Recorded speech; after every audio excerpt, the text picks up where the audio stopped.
सबसे पहले तो आप सभी लोगों को बसंत पंचमी की हार्दिक शुभकामनाएं। मैं प्रार्थना करूंगा मां सरस्वती से कि आप सभी लोगों के ऊपर साथ ही साथ मेरे ऊपर भी ज्ञान की बरसात होती रहे, उनकी कृपा और अनुकंपा हमारे ऊपर बनी रहे। तो ये जो आज की वीडियो रिकॉर्ड की जा रही है, आज की video special recommendation of the Kritika और इसी के साथ में एक अमेंडमेंट जो कि अभिनंदन के थ्रू किया गया है, इसके बेसिस पर ये वीडियो रिकॉर्ड की जा रही है। तो अभिनंदन का क्या अमेंडमेंट रहा उसको हम लोग डिस्कस करेंगे और साथ ही साथ ये कृतिका क्लास अटेंड नहीं कर पा रही थी, तो इसलिए कृतिका के लिए ये वीडियो रिकॉर्ड किया जा रहा है। चलिए शुरू करते हैं और देखते हैं क्या हो सकता है। एलपीपी लीनियर प्रोग्रामिंग प्रॉब्लम हमारा चल रहा है।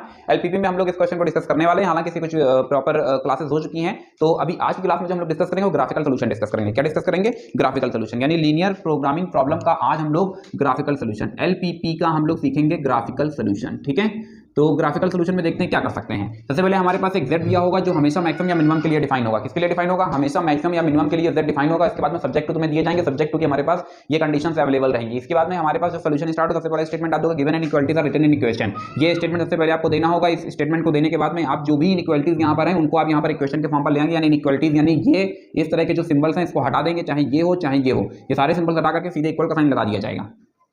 यहाँ पर केवल उन्हीं को मेंशन करते हैं जिसका format ax plus B Y plus C equal to 0 वाला होता है। कारण ये होता है क्योंकि यहाँ पर इन दो का क्या रोल है, आप अच्छी तरीके से जानते हैं, ये प्रीवियस क्लास में बता चुके हैं कि जहाँ कहीं भी ये दो इनइक्वालिटीज होती हैं इसका मतलब ये होता है कि रीजन जो बनेगा वो कहाँ पर जाएगा, रीजन हमारा फर्स्ट क्वाड्रेंट पर जाएगा। किस पर जाएगा? फर्स्ट क्वाड्रेंट पर जाएगा। तो मैं उम्मीद करता हूँ कि इन दोनों का सेंस आपको समझ आ रहा होगा। लास्ट क्लास में इस तरीके से इससे रिलेटेड जितने भी केसेस बन रहे थे वो सारे केसेस आपको बताए जा चुके हैं, आपके पास नोट भी होंगे। तो अब हमने क्या किया कि इन दो इक्वेशंस के नीचे टेबल बना लेते हैं, जितनी इक्वेशंस होंगी उतनी ही टेबल आपके पास बनेगी। प्रिंसिपल डायग्राम में हमेशा 0 को फिक्स करते हैं और 0 को फिक्स कर देने के बाद में जब एक बार x1 को 0 रखा तो x2 की वैल्यू 104, जब एक बार x2 को 0 रखा तो x1 की वैल्यू आपको 52 देखने को मिल जाती है। सेम वर्किंग जब x1 0 इस इक्वेशन के अंदर रखेंगे तो x2 मिल जाता है, जब x2 0 करते हैं तो फिर x1 मिल जाता है। यहां से जो काम समझ लेते हैं कि x1 x2 ये क्या है, जो काम हमारे एक्चुअल मतलब जब लोअर क्लासेस में सीखते हैं जो काम x और y करता है वो काम यहां पर क्या करता है, x1 और x2 करता है।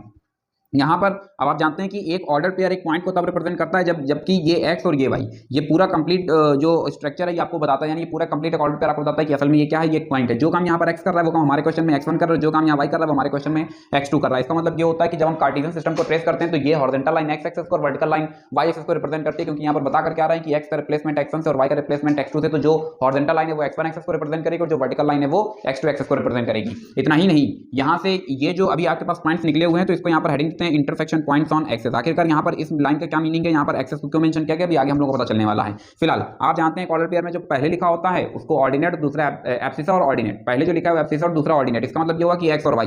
तो x1 x2 ये इस तरीके से तो नहीं बन पाएंगे 0 52, क्योंकि वो x1 x1 दोनों हो जाएंगे, तो x1 x2 क्योंकि xy की रिक्वायरमेंट होती है। तो 0 1 0 4 और ये इनको हमने नाम दे दिया ABCD, लिखा plot the points and draw the region. अब हम क्या करने जा रहे हैं, पॉइंट्स को प्लॉट करने जा रहे हैं, रीजन को ट्रेस करने जा रहे हैं। अब यहाँ पर जो हमने इस ब्लू कलर वाली लाइन को देखा तो ये ब्लू कलर वाली लाइन जो है ये असल में इस इक्वेशन के लिखा गया 2x1 plus x2 is less और इक्वल टू 104। यहाँ पर ये लेफ्ट साइन तुमको ये बता रहा है कि इनइक्वालिटी जो होगी वो टुवर्ड्स द ओरिजिन होगी। हालांकि इसमें पहले भी आपको शॉर्ट ट्रिक के पैटर्न पर बताया था कि आरएचएस आपका हमेशा पॉजिटिव होना चाहिए और उसके बाद में अगर ये वाला साइन देखने को मिलता है तो मतलब टुवर्ड्स द ओरिजिन, और अगर आपको ये वाला साइन देखने को मिलता है तो मतलब away from the origin, origin से दूर जाएगा। अगर ये वाला साइन मिलता है तो हमेशा ओरिजिन की तरफ जाएगा। इसके वेरिफिकेशन के लिए आपको बताया था कि 0,0 साइमल्टेनियसली गिवन इनइक्वालिटीज में रख दो, किसी में भी रख देते हैं, और अगर ये इनइक्वालिटी ट्रू हो जाती है तो ट्रू होने का मतलब बाबू ये होता है कि ये टुवर्ड्स दी ऑरिजिन है, मतलब ऑरिजिन 0,0 इसका एक सोल्यूशन का एक हिस्सा है। तो ये इस तरीके से ये सब पूरा ट्रेस कर लेंगे, आपको कोई दिक्कत नहीं आएगी। अब देखो कि हमारा जो रीजन है वो किससे बाउंड हो रहा है। अगर हम इस रीजन को देखते हैं तो यहाँ से B D और F ये रीजन नीचे की तरफ है, ये ऊपर की तरफ है, जबकि ये इधर से खुला हुआ है, यानी ये कॉमन रीजन नहीं है। जो भी तुम्हारा बाउंडेड रीजन होगा, जो भी तुम्हारा फिजिबल रीजन होगा वो सभी से बाउंड होगा। तो एक डेफिनेशन बोली जाती है कि व्हाट इज फिजिबल रीजन। तो फिजिबल रीजन और region which is bounded by all the constants of subject to is known as the feasible region. एक इस तरीके का रीजन जिसमें सभी का पार्टिसिपेशन, जितने भी यहाँ सब्जेक्ट टू दिए जा रहे हैं सारे के सारे यहाँ पर इस्तेमाल हो जाते हैं। तो जो इन सभी कांस्टेंट से बाउंड होता है उसी को हम क्या नाम देते हैं, फिजिबल रीजन।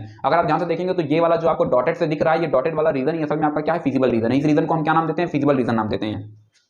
फिर हम क्या करते हैं बच्चा, हम यहाँ से क्या करते हैं, इन लाइंस को देखते हैं। ये देखो दो लाइंस जो है ये पॉइंट F पर क्या कर रही है, इंटरसेक्ट कर रही है। ये दोनों ही लाइंस किस पॉइंट पर इंटरसेक्ट कर रही है, पॉइंट F पर इंटरसेक्ट कर रही है। तो इंटरसेक्शन पॉइंट हम फिर निकालेंगे इसी टेबल के सामने। ये देखो हेडिंग दी जाएगी फॉर इंटरसेक्शन पॉइंट्स, और इंटरसेक्शन पॉइंट्स हालांकि हमारे पास कोई एक ही इंटरसेक्शन है, एक से ज्यादा भी हो सकते हैं। यहाँ पर इक्वेशन 1 और 2 को हमने सिंप्लीफाई किया, साफ साफ पता चला है कि ये लाइन और ये लाइन, ये दो अलग अलग इक्वेशन से दोनों को सिंप्लीफाई कर देने पर हमको यहाँ से एक इंटरसेक्शन पॉइंट जनरेट हो जाता है। याद रखेंगे इस बात को अच्छी तरीके से दिमाग में बिठा लेंगे कि यहाँ पर आपको जो इंटरसेक्शन पॉइंट है ये एक्सेस पर नहीं होगा, कहीं मतलब दोनों एक्सेस के बीच में होगा। जबकि यहाँ पर देखो जो हेडिंग हमने डाल रखी है उसमें लिखा है intersection points on the axes. यहाँ से इस टेबल से जितने पॉइंट्स निकलते हैं वो सारे के सारे पॉइंट्स कहाँ पर जाते हैं, वो सारे के सारे पॉइंट्स यहाँ पर आते हैं। और सिंपली हमें करना कुछ नहीं होता है कि ये ए की वैल्यू क्या है, 0 104 और b की वैल्यू 52,0। भैया a को हमने यहाँ पर प्लॉट किया, b को हमने यहाँ पर प्लॉट किया और दोनों को हमने क्या कर दिया, मिला दिया। ये जो टेबल है ये टेबल केवल इसलिए कंस्ट्रक्ट की जाती है ताकि आप क्या कर पाएं, आप लाइंस को ट्रेस कर पाएं। लाइन के ट्रेसिंग के लिए ये जो है इसका इस्तेमाल होता है। फिर इनइक्वालिटीज का क्या मतलब होता है, ताकि आप रीजन को ट्रेस कर पाएं। तो फिर रीजन जो है माने towards the origin, away from the origin, उसको हमें डिस्कस करना होता है। यहाँ पर दो इनइक्वालिटीज का क्या रोल है, वो ये रोल है कि यहाँ पर केवल रीजन फर्स्ट क्वाड्रेंट पर ही बनेगा, सेकंड थर्ड या फोर्थ में नहीं जा सकता है।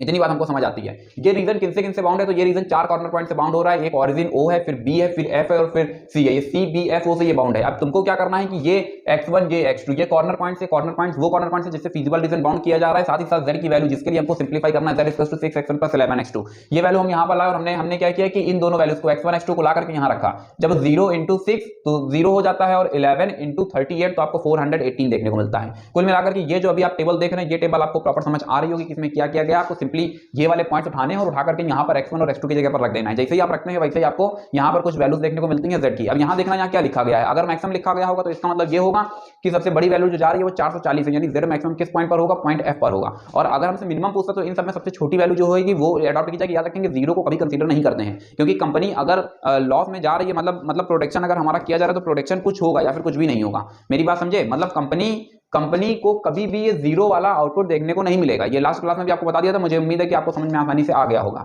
मिनिमम में कभी भी 0 नहीं पिक करते हैं, 0 के अलावा जो होता है उसको हम अडॉप्ट करते हैं। फिलहाल हमारा जो टॉपिक है वो असल में ये टेबल से नहीं है, तो याद रखना कि हमारे टॉपिक का नाम था ग्राफिकल सोल्यूशन। हमको ग्राफ से पता करना है कि कौन सा असल में हमारा सोल्यूशन वैलिड होगा। तो ग्राफ के लिए याद रखना, यहाँ पर मैं लिख देता हूँ ओनली फॉर यू। ये टेबल से तुमको हेल्प मिल जाएगी और इस टेबल की हेल्प से तुमको एग्जैक्टली वो पॉइंट पता चल जाएगा। बाकी आप समझदार हैं, आप जानते हैं क्या करना है, किस तरीके से करना है। अब ग्राफिकल सोल्यूशन पता जाते हैं, उसकी चर्चा कर लेते हैं। देखो बच्चा, हमें करना क्या है कि हमको मैक्सिमम z के लिए जो है ग्राफिकल सोल्यूशन जनरेट करना था। तो हमने यहाँ से क्या किया, हमने z को 0 कर दिया। हम ये मान लेते हैं कि z जो है वो ना ही मैक्सिमम है ना ही मिनिमम है।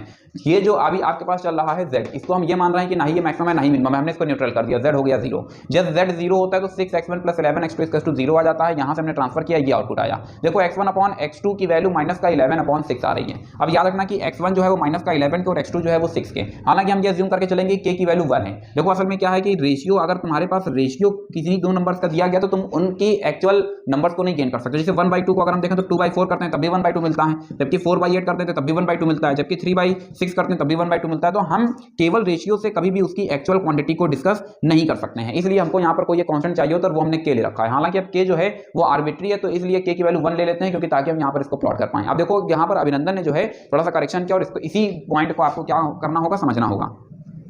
इसी पॉइंट को बच्चा आपको समझना होगा। समझने वाली बात देखो यहाँ पर ये जनरेट हो रही है, समझने वाली बात ये जनरेट हो रही है कि हमने ये माना कि जो x1 है वो -11 है। मान लेते हैं कि k की वैल्यू क्या है, मान लेते हैं कि k की वैल्यू 1 है और x2 जो है वो क्या है, वो 6 है। देखो बच्चा, हाँ, ये जो स्ट्रक्चर अभी आप देख रहे हो, इस स्ट्रक्चर के पहले ये वाला स्ट्रक्चर देखो इसको, तो यहां से पता चलता है कि 6x1 = -11x2। और अगर हम यहां पर x2 की जगह पर y रख दें और x1 की जगह पर x रख दें तो ये मुझे लगता है 6x = -11y, तो y = -6/11x। ये स्ट्रक्चर हमारे पास वेल मेंटेन हो जाता है। अगर इसको ध्यान से देखें तो ये कुछ काफी हद तक टैली हो रहा है, y = -x। और अगर इस लाइन को हम ट्रेस करते हैं तो इस लाइन की ट्रेसिंग असल में ये जाएगी। मेरी बात समझे या नहीं समझे, इस लाइन की ट्रेसिंग ये जाएगी। और साथ ही साथ एक लाइन आपने और सीखी है y = x की ट्रेसिंग ये जाती है। मेरी बात समझे। अब क्योंकि यहाँ पर देखो एक टर्म क्या है, एक टर्म अपने पास नेगेटिव आ रहा है, तो ये जो नेगेटिव टर्म आ रहा है इससे ये पता चल रहा है कि लाइन की जो ट्रेसिंग होगी वो कैसी होगी, वो कुछ इस तरह से होगी, ये जिस तरीके से डॉटेड लाइन ट्रेस की जा रही है। ठीक है, अब इसको बनाने का तरीका जरा समझ लेते हैं। इसको बनाने का तरीका समझ लेते हैं। y = -x, एक चीज तो क्लियर होती है कि 0,0 से पास होगा। लाइन को ट्रेस करने के लिए तुमको कम से कम 2 पॉइंट्स की जरूरत पड़ेगी। एक पॉइंट तो 0,0 दिख रहा है, दूसरे पॉइंट की हमको जरूरत है। यहाँ पर याद रखना कि ये 2 पॉइंट्स का रेशियो नहीं निकाला गया है, डिस्टेंस का रेशियो है। किसका रेशियो है, डिस्टेंस का रेशियो है। तो अब हमें क्या करना है, अब हमें क्या करना है जरा इसको समझ लेते हैं। हमको सिंपली यहां से हमको क्या करना है, सिंपली यहां से देखते हैं। हमने क्या किया कि ये डिस्टेंस एज्यूम किया हुआ है माइनस, और ये x1, अगर ये x1 एक्सेस है तो ये अगर पॉजिटिव है तो ये वाला नेगेटिव होगा, तो x1 की वैल्यू -11। तो हमने ये माना कि ये 11 के इसलिए लिखा हुआ है क्योंकि ऑरिजिन के लेफ्ट हैंड साइड है, इसलिए वैल्यू नेगेटिव, मतलब ऑर्डिनेट जो होगा, कोऑर्डिनेट जो होगा वो नेगेटिव जाएगा। लेकिन याद रखना कि डिस्टेंस हमेशा पॉजिटिव ही रहेगी। तुमसे पूछें कि यहाँ से इस पॉइंट के बीच में कितनी डिस्टेंस चेस किया तो तुम बताओगे कि 11 यूनिट चेस किए हैं। इसलिए मेरी बात समझे, यहाँ पर x1 की जगह पर -11 एकदम सही लिखा गया है। और फिर x2 की जगह पर 6 चलेंगे, तो वो जो 6 चलेंगे उसके पैरेलल हमने ये निकाला, और ये वाला जो पॉइंट आप देखें ना, ये हमको वो वाला पॉइंट मिल गया है। अब हमारे पास लाइन ट्रेस आसानी आसानी से कर सकते हो कि हमारे पास 2 पॉइंट्स अवेलेबल हैं, एक ये वाला पॉइंट और दूसरा ये वाला पॉइंट। अब तुमको क्या करना होता है, जरा इस बात को समझने का प्रयास करेंगे। जैसे ही इन दोनों पॉइंट्स को मिलाओगे तुमको एक ब्लू कलर की लाइन देखने को मिल रही है, इस लाइन को तुम्हें पैरेलल रन कराना होगा। इस लाइन को कैसे रन कराना होगा, पैरेलल रन कराना होगा। देखो इसी के पैरेलल ये, फिर इसके पैरेलल ये, फिर इसके पैरेलल ये, फिर इसके पैरेलल ये। और यहां पर देखो एक स्टेटमेंट लिखा गया है, इन द मैक्सिमाइजेशन केस, किस केस में, जब मैक्सिमम की बात कर रहा होगा, in the maximization case this line should be stopped farther from the origin. मतलब अगर मैक्सिमम की वैल्यू तुम्हें जनरेट होगी तो मैक्सिमम की वैल्यू कहां से जनरेट होगी, वो ओरिजिन से सबसे दूरी पर होगी। और फिर देखो यहां पर and passes through at least one point of the feasible region। Feasible region के कम से कम एक पॉइंट से जरूर पास हो रही होगी। जैसे कि अभी आप देख रहे हैं कि ये वाली जो लाइन है, देखो ठीक सारी लाइंस पैरेलल चल रही हैं और ये कहां से पास हो रही है, पॉइंट एफ से पास हो रही है। हालांकि अगर इस लाइन को देखते हैं तो ये लाइन इसके पहले है और ये इसके करीब है और ये इसके करीब है, इस पॉइंट के करीब है। लेकिन यहां पर क्या स्टेटमेंट दिया है कि मैक्सिमाइजेशन के लिए ये ऑरिजिन से सबसे दूरी पर होगा। सेम प्रोसेस अगर हम बात करें मिनिमाइजेशन, अगर हम बात करें मिनिमाइजेशन, तो मिनिमाइजेशन के लिए क्या होगा, ये नियरेस्ट पर आ जाएगा। किस पर आ जाएगा, नियरेस्ट पर आ जाएगा। किस पर आ जाएगा, नियरेस्ट पर आ जाएगा। अब हमने क्या कर दिया है कि हमको एक्जेक्टली पता चल रहा है कि पॉइंट एफ सबसे ज्यादा डिस्टेंस पर है ओरिजिन से, और एक पॉइंट से ये जो लाइन हमारी डॉटेड लाइन है ये एक कॉर्नर पॉइंट से पास हो रही है, तो मतलब जो एफ होगा वही हमारा क्या होगा, सोल्यूशन होगा। मैथमेटिकल पार्ट में भी हमको यही सोल्यूशन देखने को मिल रहा था, यानी टैबलेटेड फॉर्म पर भी। हालांकि उसका इस्तेमाल नहीं करेंगे, याद रखना, आप सीधे ये स्ट्रक्चर तैयार करोगे, ये स्टेटमेंट दोगे और कुछ ये वर्किंग करोगे और आपको आउटपुट जो है देखने को मिल जाएगा। मैं उम्मीद करता हूं कि सोल्यूशन आपको बेहतर तरीके से समझ आ गया होगा। और यहाँ पर जो नोट पॉइंट वाली बात है इसको याद रखना, मैक्सिमाइजेशन के लिए बाबू क्या होगा, मैक्सिमाइजेशन के लिए ऑरिजिन सबसे दूरी पर होगा और मिनिमाइजेशन के लिए क्या होगा, ऑरिजिन के सबसे करीब होगा। ये दो पॉइंट्स। इसकी ट्रेसिंग में याद रखना कि यहां पर x1 और x2 ये जो दो हैं ये डिस्टेंस है, ये पॉइंट नहीं है, क्योंकि पॉइंट का रेशियो नहीं निकलता है, डिस्टेंस का रेशियो निकलता है। यही जो क्रिटिकल पॉइंट वाली बात थी, यही जो है अभिनंदन ने इस पे करेक्शन किया हुआ था कि सर ये वाली जो y + 2x है ये इसे पास होगी और y + 2 - x अभी आपको बता दिया कि किस तरीके से। तो मैं उम्मीद करता हूं कि आपको ये पूरा सोल्यूशन बेहतर तरह से समझ आया होगा। फिर भी अगर आपके पास कोई डाउट है then feel free to express your views on your comment section. फिलहाल आज के लिए बस इतना ही। Thank you so much to all of you and as always God bless you all.